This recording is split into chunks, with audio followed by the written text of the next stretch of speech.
Hello and thanks for clicking on this video. This is the secondary task rubric and grading scale tutorial, or in other words, what does my child's grade mean? My name is Matt and I teach 9th grade English at Osu Senior High, and I want to take a few minutes here just to kind of show parents or families or students what these numbers or grades mean and how they're used to calculate like a letter grade at the end of the trimester. So let's go ahead and get started. We're going to take a look at two documents here that you can find on our school web pages, and at the end of this video I will show you where you can find these two documents.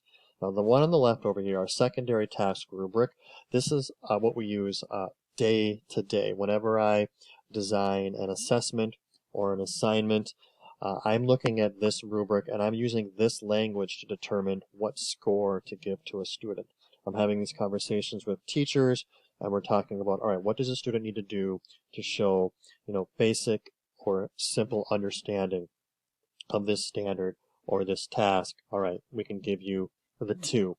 Now, I'm not using all these words on my assessments or my rubrics. I'm kind of picking and choosing, but these are the words that I'm using to communicate to the student. These are the grades that you are getting. Now, the document on the right is our secondary term grading scale. Now, where the rubric comes into play almost every day, the grading scale really only is used officially 2 times in a trimester. Once at mid-tri to give you that kind of unofficial mid-trimester grade. It's not a permanent record, doesn't affect GPA. But then again at the end of the trimester to give your term grade, we're going to use this term grading scale. Now that doesn't mean we can't use it throughout the trimesters.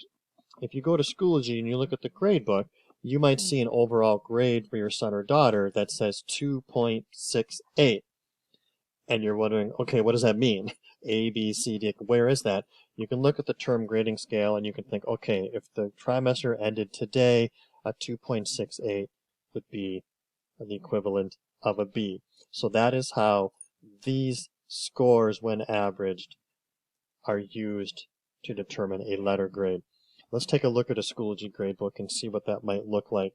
All right, you can see here a sample gradebook, and you can note that we have a formative grading category. And all of these scores here are formative work, and we have an overall formative grade of 3.14. Formative work accounts for no more than 20% of the overall grade. Some teachers might divide that formative into multiple formative categories, whether it's for a certain time period or different types of tasks, but the cumulative weight of all that formative work won't exceed 20%. And then we have a summative grade.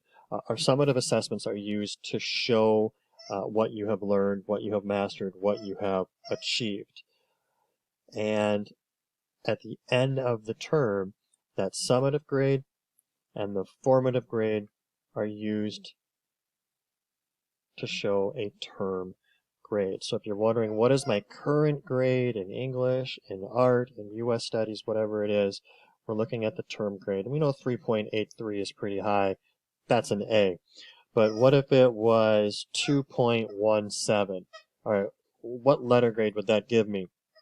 We know we can go to the term grading scale here, and a 2.17 would give me a C.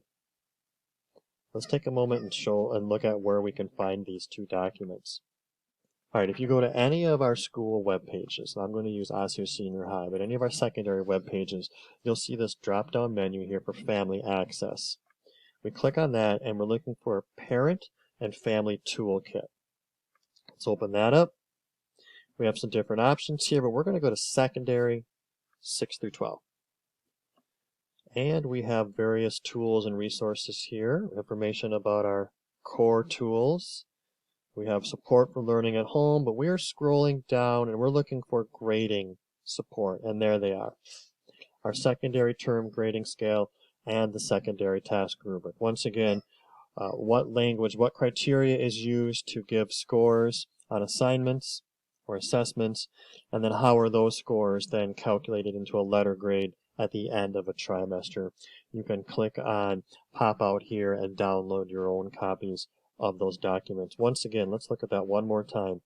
We click on Family Access, Parent and Family Toolkit, Secondary, and then we scroll down to grading support. There they are. I hope you found this information useful, and take care.